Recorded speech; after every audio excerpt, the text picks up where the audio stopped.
والصلاة والسلام على سيد الأنبياء والمرسلين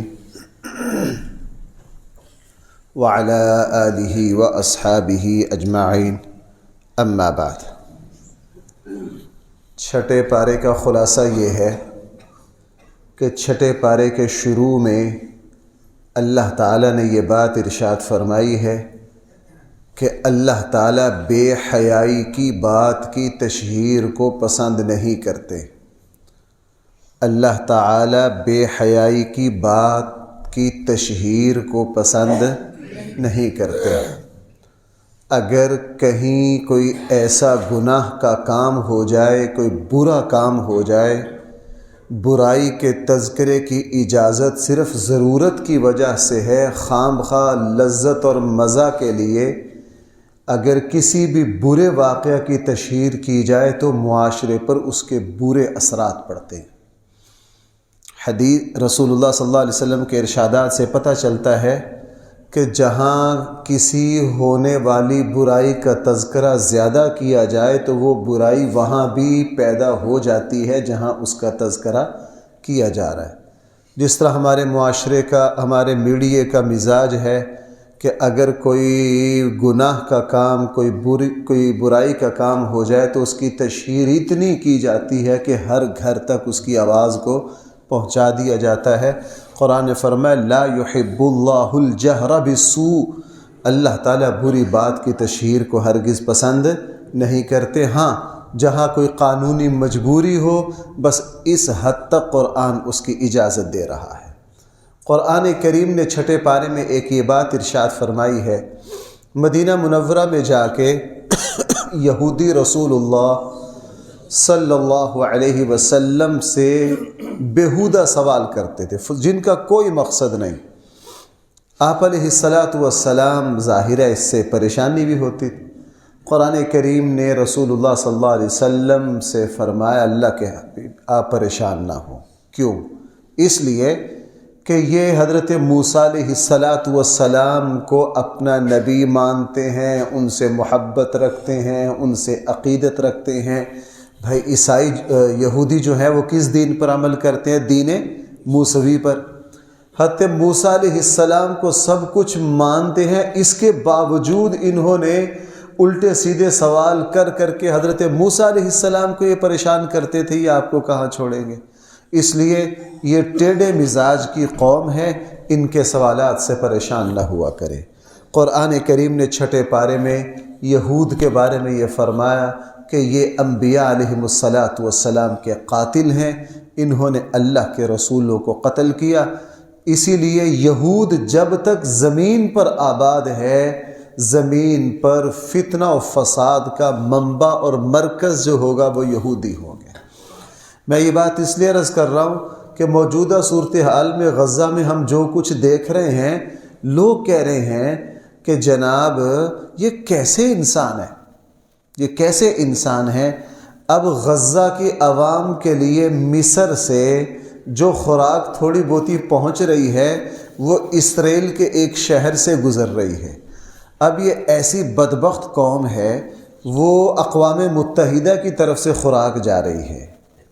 کس کی طرف سے جا رہی ہے؟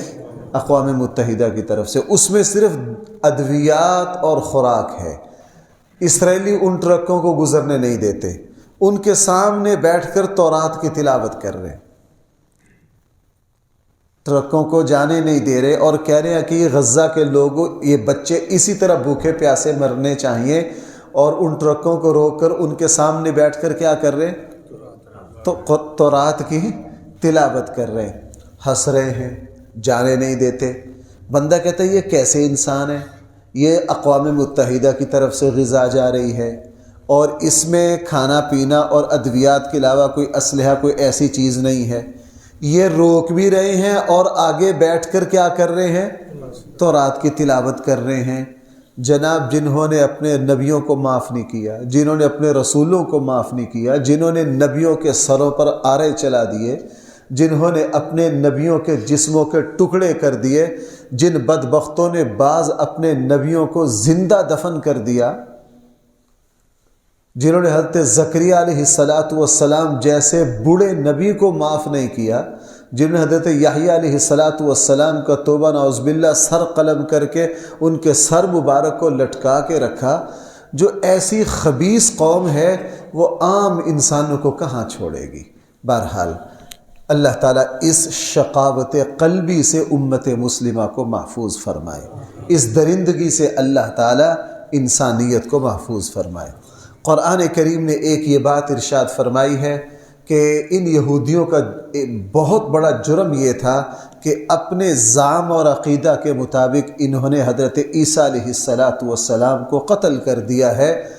وہ تو اللہ تعالیٰ نے حفاظت کی۔ حضرت عیسیٰ علیہ السلام کے جو قاتل تھے، جنہوں نے قتل کرنے کی کوشش کی، وہ یہودی تھے۔ حضرت عیسیٰ علیہ السلام کے گھر کا محاصرہ کیا، اور جب ان کی پولیس نے محاصرہ کیا، اندر ایک بندے کو بھیجا کہ پتہ دیکھو، گرفتار کرو، جا کے صورتحال معلوم کرو۔ اللہ تعالیٰ نے قرآن کریم نے ارشاد فرمایا عیسیٰ علیہ السلام کو اللہ تعالیٰ نے زندہ آسمانوں پر اٹھا لیا، اور جب آسمانوں پر اٹھا لیا انہوں نے کہا ہمارا بھیجا ہوا بندہ واپس نہیں آیا، اور اندر گئے۔ اللہ تعالیٰ نے قرآن کہہ رہا ہے وَلَٰكِنْ شُبِّهَ لَهُمْ، ہم نے شباہت وہاں ڈال دی، اندر گئے اور جو اپنا بندہ بھیجا تھا پولیس والا حضرت عیسیٰ کو گرفتار کرنے کے لیے، اللہ تعالیٰ نے حضرت عیسیٰ کی شباہت اس پر ڈال دی، انہوں نے پکڑ کر اسی کو پھانسی دے دی۔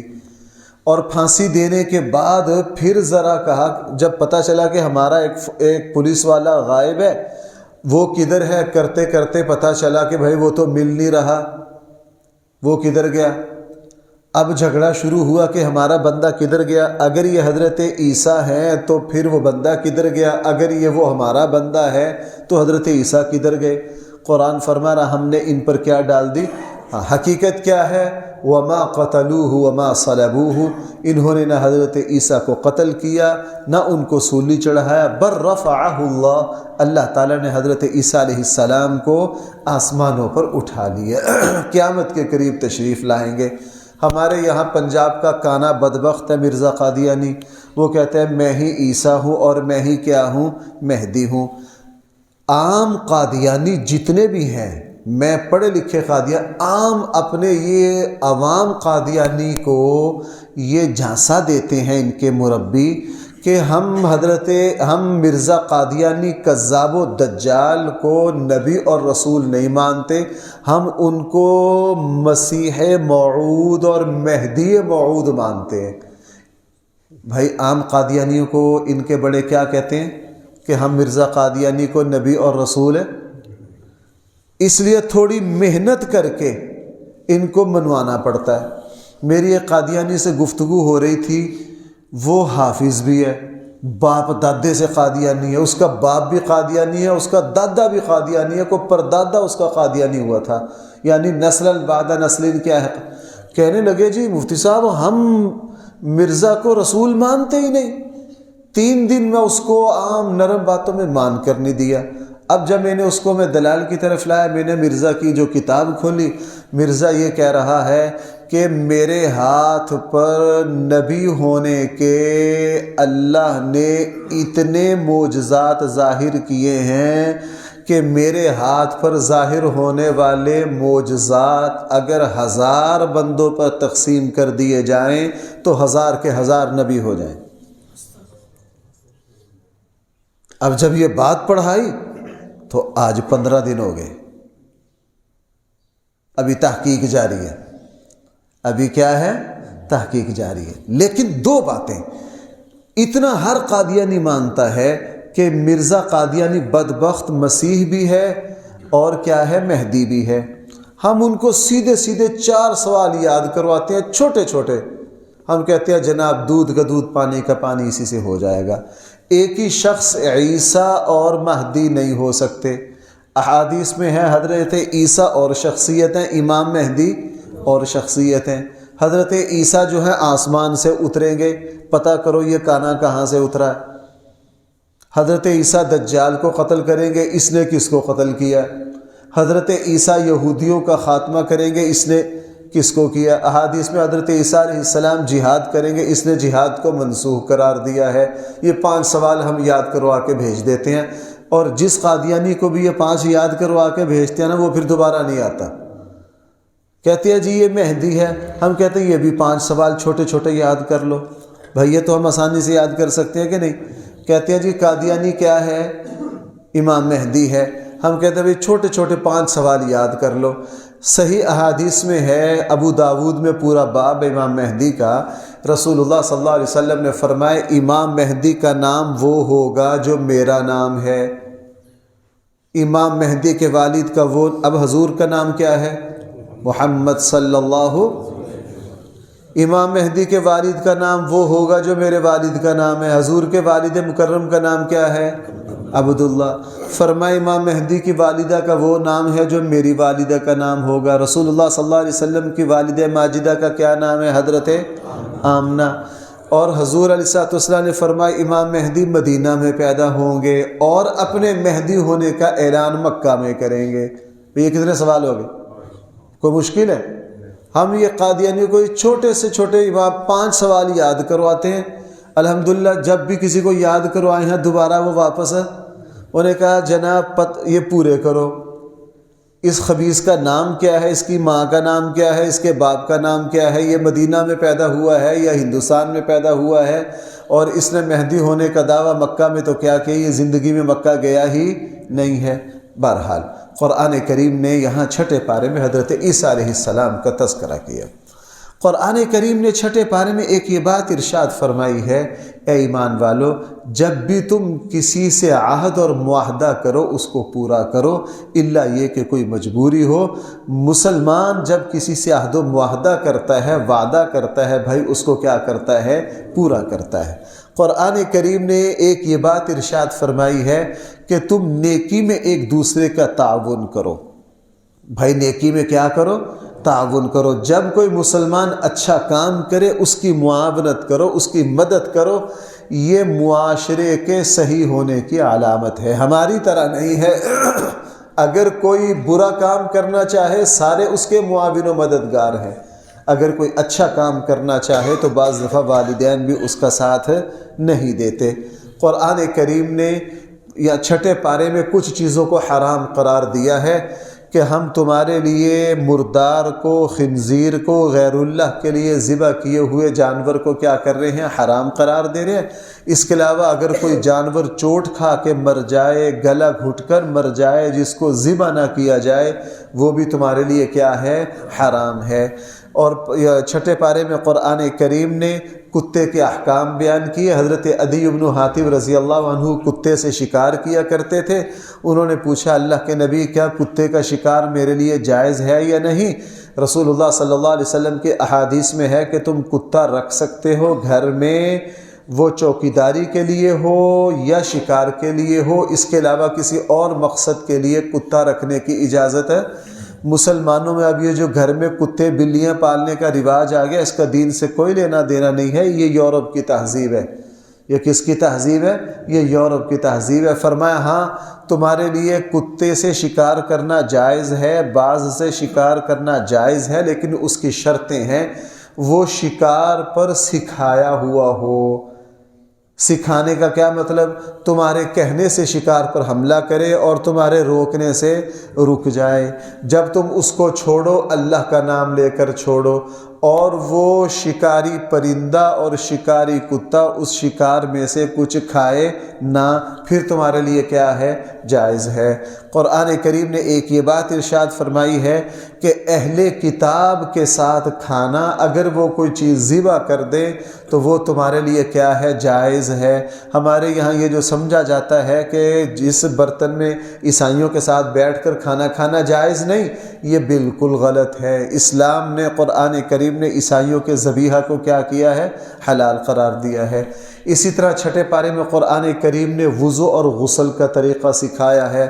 مسلمان پاک رہتا ہے، اللہ تعالیٰ پاک ہے. ان اللہ یحب التوابین و یحب المتطہرین. اللہ تعالیٰ پاکیزگی کو پسند کرتے ہیں. مسلمان کوئی مسلمان عاقل بالغ ایسا نہ ہو جس کو غسل اور وضو کا طریقہ نہ آتا ہو. اللہ تعالیٰ ناپاکی کو بالکل پسند نہیں کرتے. اور قرآن کریم نے 6 پارے میں تیمم کی اجازت بھی دی. تیمم جو ہے یہ اللہ تعالیٰ نے اسی امت کو عطا کیا ہے، اس سے پہلی امتوں کو تیمم کی اجازت ہے۔ بہت ساری اللہ تعالیٰ کی نعمتیں ایسی ہیں جو مجھے اور آپ کو ملی ہیں پہلی امتوں کو، ان میں سے ایک تیمم بھی ہے۔ پہلی امتوں میں اگر نماز پڑھنی ہے پانی ہی سے پاکی حاصل کرنی ہے۔ ہمارے یہاں بھائی اگر پانی نہ ہو تو مٹی سے کیا کر لو؟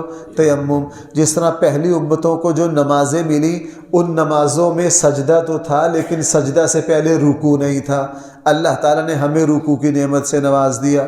پہلی امتیں جو تھی وہ جنگ کے نتیجے میں ملنے والے مال کو استعمال نہیں کر سکتی تھی، اللہ تعالیٰ نے مسلمانوں کے لیے مال غنیمت کو بھائی کیا کر دیا؟ حلال کر دیا۔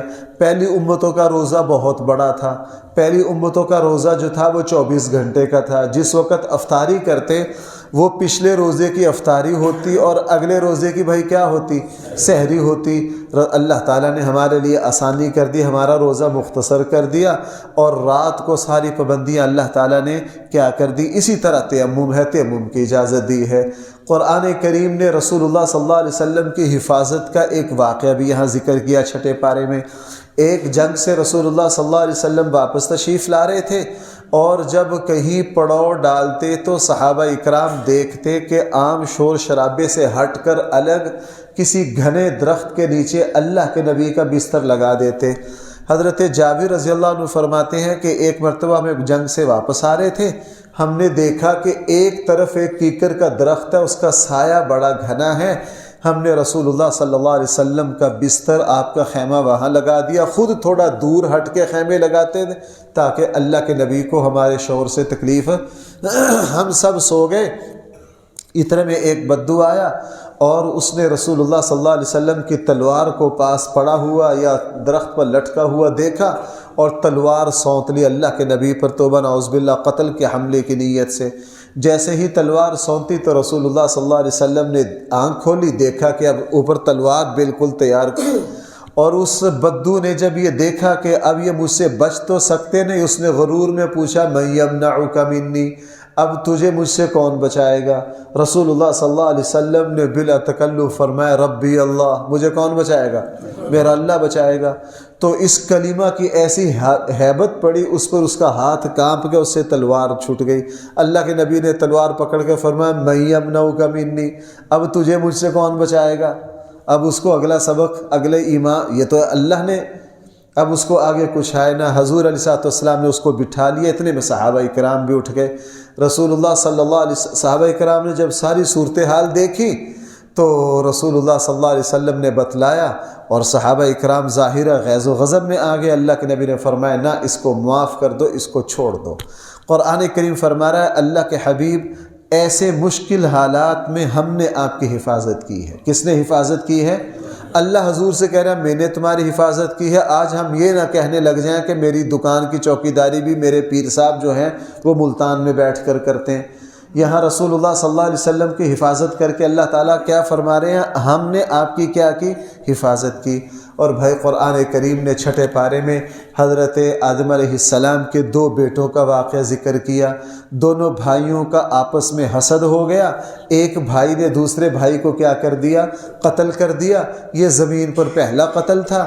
قیامت تک حضور علیہ السلام نے فرمایا زمین پر جتنی خون ریزی ہوگی، جہاں قاتل کو گناہ ہوگا وہاں حضرت آدم کے اس بیٹے کو بھی گناہ ہوگا، چونکہ اس نے دنیا میں قتل کا بھائی کیا کیا؟ آغاز کیا۔ اور جس وقت اپنے بھائی کو قتل کرنے لگا تو اپنے بھائی، ہوا یہ تھا کسی معاملے میں حسد ہو گیا۔ حضرت آدم نے دونوں بیٹوں کو حکم دیا کہ تم اللہ کی راہ میں صدقہ کرو، جس کا صدقہ مقبول ہو جائے اللہ کا فیصلہ اس کے ساتھ ہے۔ اب جو نیک بھائی تھے ان کا صدقہ قبول ہو گیا، بس یہاں سے حسد پیدا ہو گیا اور توبہ نعوذ باللہ اپنے بھائی کو کیا کر دیا؟ قتل کر دیا۔ حالانکہ دوسرے بھائی نے کہا کہ اللہ تعالیٰ تقوی سے نیکی کو قبول کرتے ہیں۔ بھائی اللہ تعالیٰ نیکی کو کس سے قبول کرتے ہیں؟ میں کل کے جمعے میں عرض کر رہا تھا بھائی روزے کا مقصد کیا ہے؟ مجھے اور آپ کو کیا بنانا؟ ہاں، حضرت عمر بن عبدالعزیز رحمہ اللہ فرمایا کرتے تھے کہ تقوی سے بڑھ کر کوئی اللہ تعالیٰ نے خوبی پیدا نہیں کی تقوی سے۔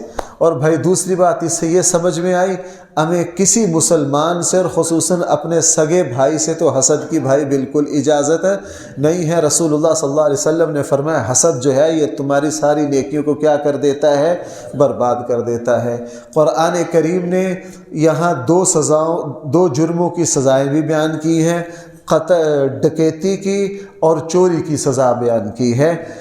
اگر کوئی کسی کو طاقت کے زور پر قتل کرے تو ان کو ایسے ہی قتل کیا جائے گا۔ رسول اللہ صلی اللہ علیہ وسلم کے زمانے میں ایک وقوع ہوا، ایک قبیلہ تھا، وہاں کے کچھ لوگ حضور علیہ السلام کے پاس آئے، مدینہ میں رہے، مدینہ میں وہ بیمار پڑ گئے، ان کے جسم پر خارش ہو گئی۔ رسول اللہ صلی اللہ علیہ وسلم نے فرمایا تم مدینہ سے باہر ہمارے جہاں اونٹ کی حویلی ہے، چراگاہ، وہاں چلے جاؤ، اونٹ کا دودھ پیو، اللہ تعالیٰ تمہیں شفا دے دے گا۔ وہاں گئے اور بیت المال کے اونٹوں کا دودھ پیتے رہے، اللہ تعالیٰ نے ان کے جو جسم پر خارش تھی اس کو ختم کر دیا، صحت مند ہو گئے، تندرست ہو گئے۔ لیکن ایسے نمک حرام نکلے کہ رسول اللہ صلی اللہ علیہ وسلم کے غلام اور ایک صحابی جو بیت المال کے اونٹ سنبھالتے تھے ان کو قتل کیا، اور قتل بھی بے دردی سے کیا، ان کے جسم کے ٹکڑے کیے اور کانٹے لے کر درخت کے ان صحابی کی آنکھیں بھی پھوڑ دی بدبختوں نے، اور سارے اونٹ لے کر بھاگ گئے۔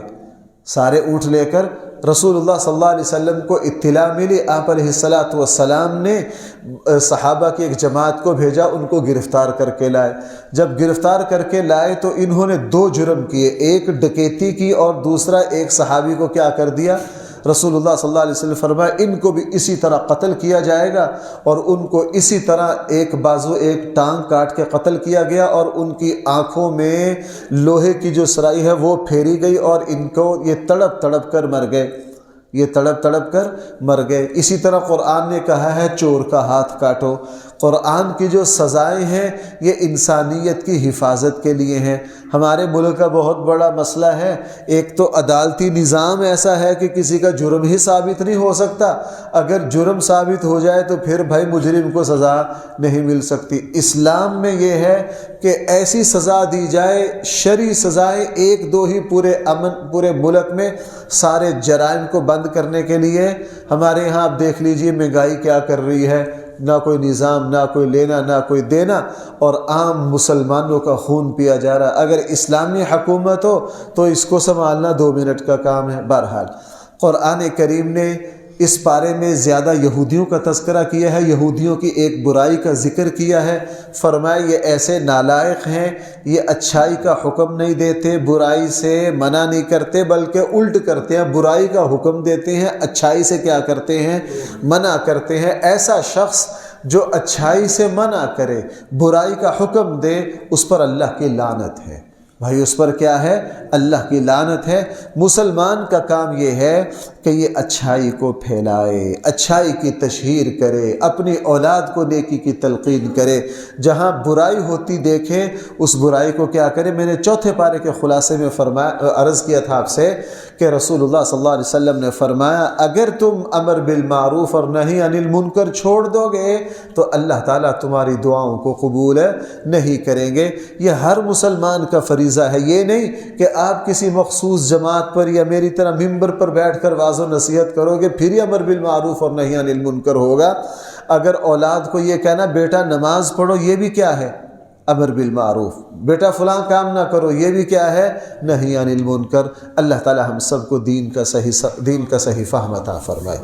الحمدللہ رب العالمین والصلاة والسلام علی سید الانبیاء والمرسلین وعلی آلہ واصحابہ اجمعین۔ ربنا آتنا فی الدنیا حسنہ وفی الآخرۃ حسنہ وقنا عذاب النار۔ صلی اللہ تعالی علی خیر خلقہ سیدنا مولانا محمد وآلہ واصحابہ اجمعین برحمتک یا ارحم الراحمین۔